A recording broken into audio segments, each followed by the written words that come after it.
Hey there, Hill team. This is Michelle, and Ruth asked me to just walk everybody through a registry. So I'm just going to do that for you real quick. Right here is obviously just the Pampered Chef homepage. This is what anybody would find when they open up pamperedchef.com. I am not signed in currently. So from a guest side, it's really super easy to do. If you just click on registry, there are different options here. So you can create a registry, which basically they would have to just go in and either sign into their account or create an account just like any of our other customers would have to be able to manage their orders. And then from there, it's really easy to create the registry. I'll show you how to do that once I'm logged in. Or you can find a registry or manage a registry. So obviously if you're managing a registry, you've already created the account and the registry, and you would just sign in using that login information. I already have a registry started, so I'm going to show you just what a registry will look like from a customer's point of view when they search for it. So this is for a bride that I'm working with currently. So her just type in her first and last name. The only thing about this is that when you're doing something like a wedding registry, you can only have one person. So I only have the bride down. I cannot search by the groom. So anybody would definitely have to know the bride's name. So obviously this is my Rachel. It's a wedding and she's in California. I'm going to view her list.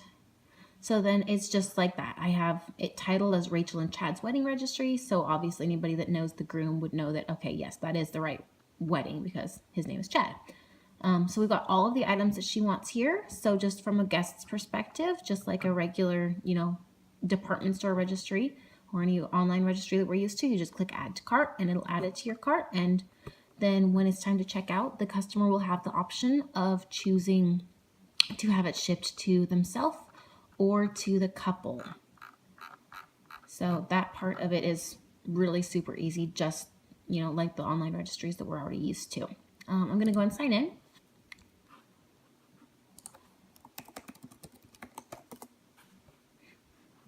Oh, it was doing this to me yesterday too.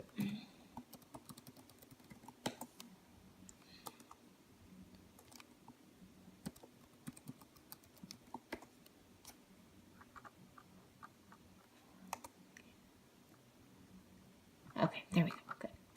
Okay, so obviously this is my, looks just the same when I log in, but we're going to go into Consultant Corner. And if you have not had a chance to do this yet, when you're on the front page of Consultant's Corner, it says right there, New Gift Registry. Go ahead and click on that and click right here again. And then this gives you all of the information about the gift registries. So obviously we can use it for more than just weddings. We can use it for, graduating from college, graduating from high school, going into a dorm room. I talked to somebody this morning about doing a registry for her baby to get things, to make baby food and all that sort of stuff. So definitely read through all of this. What I would highly recommend is just reading through everything. There's the overview and then you click on basic setup and it gives you more information, connecting to a show, all of that type of stuff. So I would highly recommend just reading straight through it. It'll be an overload of information, but just read through it so you have kind of an idea of what's going on. And then when you're ready to start a registry, just go back through. And what I did when I was setting up Rachel's registry is I just went step by step. I read down the basic setup instructions and just went step by step. And as I read it, I did the step, and I read it and I did the step. And it made it really easy, and it made a ton of sense when I did it. And now that I've done it once, I can do it a million more times with my brain tied behind my back, basically. So once your bride has, we're just going to say bride for explanation purposes because that's what I'm using. Once she has set up that registry, then if they are going to be doing, all they want to do is a registry, then you just do straight up registry and they can access it from the site, just like I just showed you, and you're done. You can be done with that. Or if you are going to be having a shower for them, whether that's a virtual shower or a actual physical bridal shower, you would obviously need to set up a show for them so they can get all the free products. Because if it's just a straight up wedding shower or wedding registry, registry, excuse me, they do not get free products or anything like that. It's just the gifts are given and then that's all they get, which is still pretty awesome because they're getting awesome tools. So you would, if you're doing a shower, you would just set up the show exactly like you would set up a regular show. This is her show that I already have set up for her. Obviously you would select wedding in my case. And if it's a virtual, you would select that just like you would do any other party. And then title it Rachel's bridal shower. So it's make it something that, makes it obvious what it is. And then see, I didn't even see this before, but it shows here that Rachel Jenkins created an account on 3/8/17. So I was actually sitting with her in Starbucks when she did that. So that's really helpful that that information is there. Okay, the email address that you use for the host, the bride would either have to be the host or the co-host. Make absolutely sure that that email address is the same one that they used on their account, because that is how we will be able to connect the registry to the show page. So in this case, we're having Rachel be the host, and I need to set up her sister as the co-host because she's the one that's going to be doing the shower. But I just haven't gotten that far yet. So obviously it's all just exactly the same as normal. So once you've got your show set up, make sure you go back into your show page and you can adjust your link. So the shopping link for this one, so for anybody that cannot attend her shower, we can send them the shopping link if we want to do that.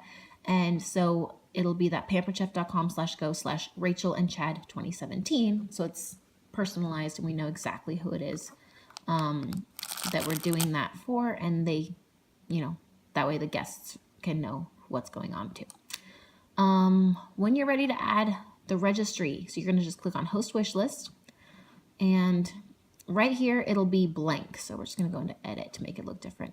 So when there's nothing attached to it, it'll be just the drop down and it'll be blank. But since we've got it connected to Rachel's email, in the drop down, Rachel and Chad's wedding registry will show up as an option where you can create a new wish list. And then you're just going to save it once you've selected that. And then it's done. So obviously that's the one that's connected. And then, so that part's really easy. And that's all there is to connecting a registry to a show, which is really nice. But what we're going to do right now is we're going to go into that's not what I wanted to do, sorry.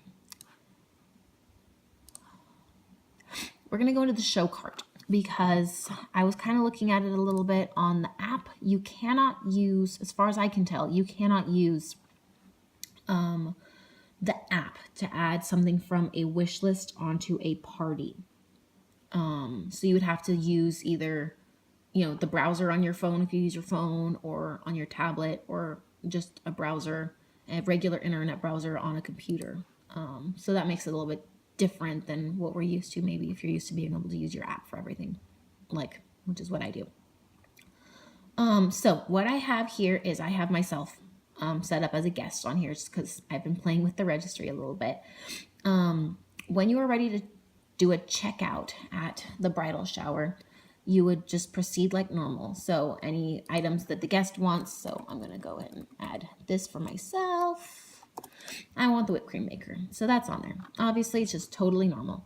But then when the guest tells you that they want to buy things for the couple, you would go up here to these three little lines, click on View Host Wish List.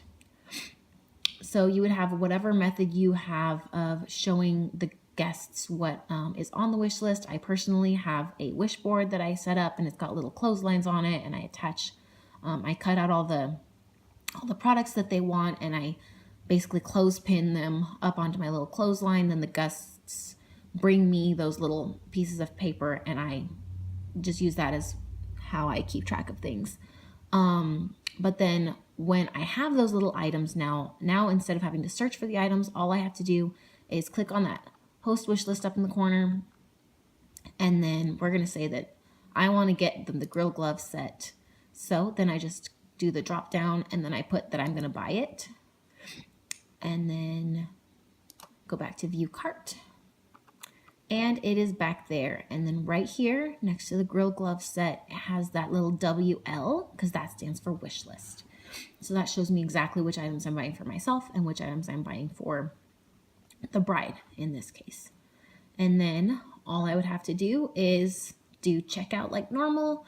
And then once my order has been completed, so once I paid for it, that would be taken off of the wish list. So obviously it's still on there right now, but once that gets completed, it'll be automatically removed from that list, which is really awesome because it's a lot less work for us than what we used to have to do. So you will notice that on mine, there is no option of where to ship items to. I am in direct ship. And so that means that I cannot split orders. If you are not in direct ship, I do believe that you can split orders still. I'm not totally sure on that, but you would have definitely the option if that is the case. If you can ship them, you could say, I want the whipped cream maker sent to myself and I want to have the grill glove set sent to the bride. So then you don't have to worry about, bringing a shower gift back to them at a later date or anything like that. Yeah. Whereas in my case, I'm either going to have everybody just ship their orders to I'd have them shipped to the bride's sister and then have her sort through the orders, or have them shipped to maybe even myself and sort through them for her so that it's a lot easier since I am more familiar with the products. So it's really super easy. There's a lot of words in the explanation and it makes it seem like it's complicated, but it really is not. And then just like normal, I'm going to go ahead and take these off of my cart so that they don't show up so I don't mess up her registry. Yeah, so if you have any questions, I would be happy to answer them, but it's really self-explanatory once you get in there. I would highly encourage just going in and playing with the system a little bit, create a test party. Oh, there's one more thing that I should tell you about. I was talking with my bride and we were trying to figure out if, once her shower is done at the beginning of April, I was trying to figure out if we would be able to get her more host rewards, so we created a second show page for her. And I was trying to attach her registry back into that one so she could get that free product and the host specials and the 50% off and all those sorts of things, all the awesome things of having a party with us. But I was not able to attach the registry to it. And so I called technical support because I just said, I don't know if this is something I'm supposed to be able to do or if I'm not supposed to be able to do this. And they said, once your registry or a wish list is attached to one show, it cannot be attached to a different show. So either you would end up, after having your shower, you would either end up having to have the registry is just a straight up registry, no free product, no host specials, nothing like that. Or you would have to create a second registry and then you would attach that one to the second show if you wanted to be able to get the free products. So just basically depends on how much work you want to do and how many items got taken off of the wish list on the initial shower to begin with, to see if it's actually worth it to make it the second show. Yeah, I think that's basically it. And yeah, it's really easy once you get into it. Just play with it, and this is going to be an awesome tool. I'm going to go start working on a list of things that people need to have on their registries. And I talked to somebody this morning about having a baby shower or a baby registry to make all their baby food. And so I'm going to go work on that list right now while my kids are napping. So have a great day, everybody. Bye.